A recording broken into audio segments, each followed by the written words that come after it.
Hello, my name is Om Prakash Kumar. In the previous classes, we have already discussed about the introduction part of polynomials of class 9 chapter 2 mathematics. Class 9 के chapter 2 के mathematics का हम लोगों ने already introductive video देख लिया था किसका polynomials का. Now today I am going to solve the questions which is related to the chapter 2 of exercise 2.1 of class 9th mathematics. आज जो हम लोग है क्लास 9 के मैथमेटिक्स का एक्सरसाइज 2.1 का सॉल्यूशन करेंगे और वो भी न्यू बुक का. The new book name of गणित माजरी. मतलब हमारा जो क्लास 9 का मैथमेटिक्स का जो न्यू बुक का नाम है वो है गणित माजरी. तो देखते हैं कि क्वेश्चंस है क्या. पहला हमारा क्वेश्चन ऑलरेडी बोर्ड पर लिखा हुआ है, चलिए देखते हैं क्या कह रहा है. फाइंड द, मतलब हमें क्या फाइंड करना है, डिग्री. मतलब कि वेरिएबल्स का जो हाईएस्ट पावर होता है उसी को हम लोग डिग्री कहते हैं.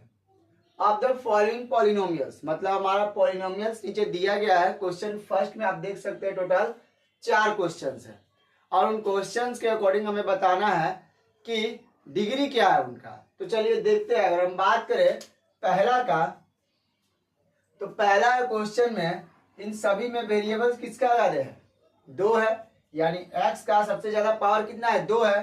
तो लिखेंगे डिग्री इक्वल्स टू, यहाँ पर कितना हो गया, 2 हो गया. यानी ये फर्स्ट का हमारा आंसर हो गया. नाउ नेक्स्ट हम बात करते हैं. यहाँ पर हम देख रहे हैं कि ये भी एक पॉलिनोमियल है सेकंड का, और सेकंड में हम क्या देख रहे हैं कि इसका हाईएस्ट पावर कितना है वेरिएबल का, तो 3 है.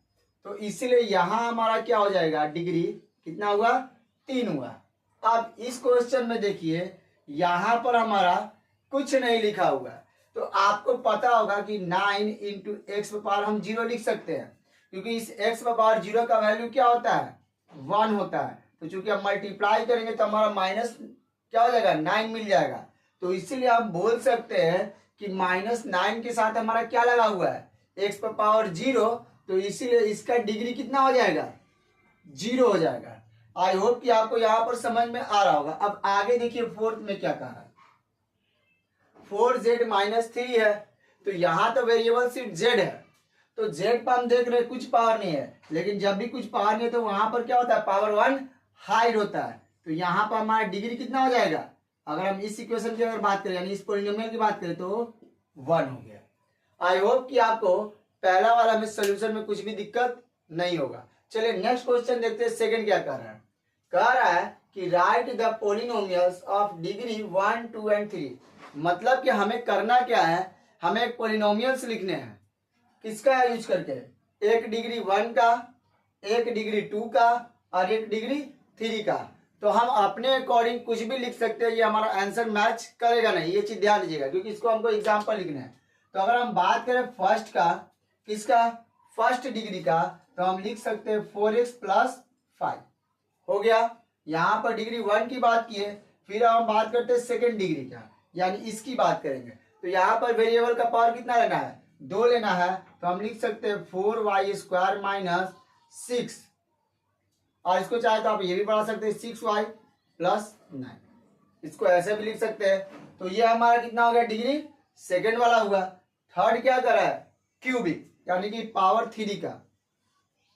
तो क्या लिख सकते हैं, x³ - 1 लिख सकते हैं, और हम क्या लिख सकते हैं, x³ - 2x² + 5x + 7.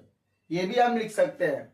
ओके, जो कि आपको हमको एग्जाम्पल लिखना है, तो हम अपने सेल्फ अकॉर्डिंग, मतलब कि यूजुअल अकॉर्डिंग हम अपना एग्जाम्पल्स लिखते हैं. आई होप कि आपको इन दोनों में कोई भी दिक्कत नहीं होगा. अब जरा हमारा थर्ड क्वेश्चन देखिए क्या है, कह रहा है. आइए, कह रहा है what are the coefficients of x² और x³ इन द पॉलिनोमियल. ये हमारा पॉलिनोमियल है और इसमें हमारा पूछ रहा है कि कोएफिशिएंट्स निकालने हैं. किसका, x⁻² का और x⁻³ का. तो याद करिएगा, हम लोगों ने इंट्रोडक्टिव वीडियो में पढ़ा है कोएफिशिएंट किसको कहते हैं. ये वो टर्म होते हैं जो वेरिएबल से हमारा क्या होते हैं, मल्टीप्लाई होते हैं. क्योंकि अब यहाँ पर वेरिएबल क्या कर रहा है, x का स्क्वायर. तो हम देखेंगे कि x के स्क्वायर के साथ कितना नंबर मल्टीप्लाई हुआ है. तो हम यहाँ देख रहे हैं ये x का स्क्वायर है और इसके साथ क्या मल्टीप्लाई हुआ है, 6. तो यही हमारा क्या हो जाएगा, कोफिशिएंट हो जाएगा किसका, एक्स का स्क्वायर का। चलिए लिखते हैं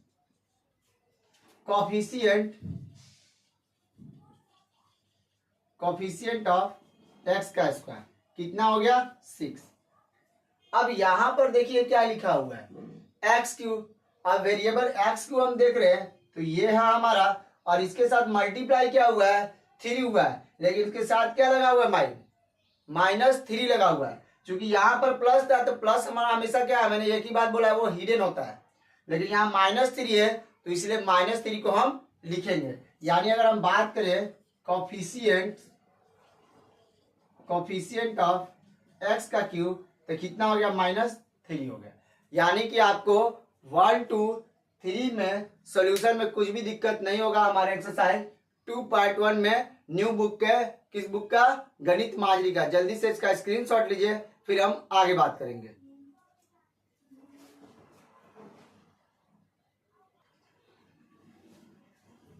चलिए अब बात करते हैं, हमारा नेक्स्ट क्वेश्चन क्या है, व्हाट इज द कोफिशिएंट। मतलब पूछ रहा है कि कोफिशिएंट क्या होगा। अब किसका पूछ रहा है तो जेड इन द पॉलिनोमियल। मतलब हमारा यहाँ पर एक पॉलिनोमियल दिया गया है और उसमें कह रहा है कि हमारा कोफिशिएंट क्या होगा। तो अभी मैंने कुछ दिन पहले भी बात किया, इंट्रोडक्टरी वीडियो में बात किया है। कोफिशिएंट कहने का मतलब क्या, कि जिस वेरिएबल के साथ हमारा नंबर मल्टीप्लाई हो जाए। और यहाँ पर वेरिएबल किसकी बात कर रहा है, पावर, जेड का सिंगल पावर यानी कि 1 की। चलिए हम देखेंगे क्या यहाँ पर जेड का पावर है कहीं पर सिंगल, नहीं है। जब भी नहीं होता है तो याद रखिएगा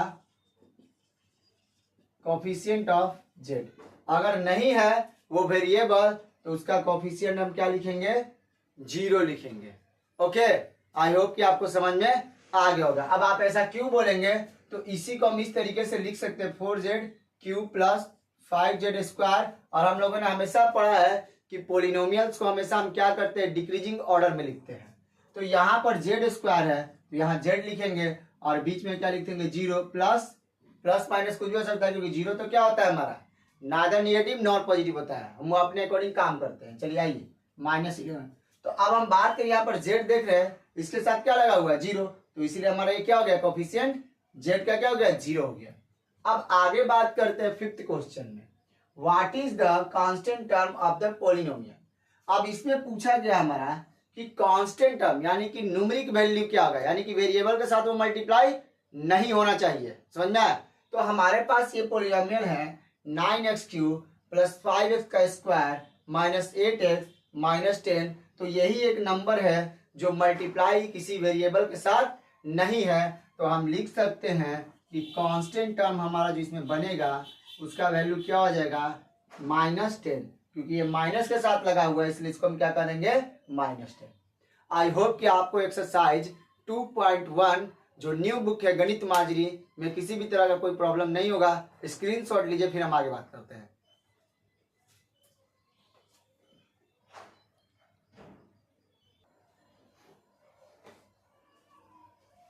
तो आई होप कि आपको एक्सरसाइज 2.1 गणित माजरी में के बुक में कोई भी प्रॉब्लम नहीं होगा। अगर आपको सोल्यूशन समझ में आ रहा है तो आप अपने दोस्तों को इस वीडियो का लिंक को शेयर जरूर करें और उन्हें भी हमारे चैनल से जुड़ने का प्रयास करें।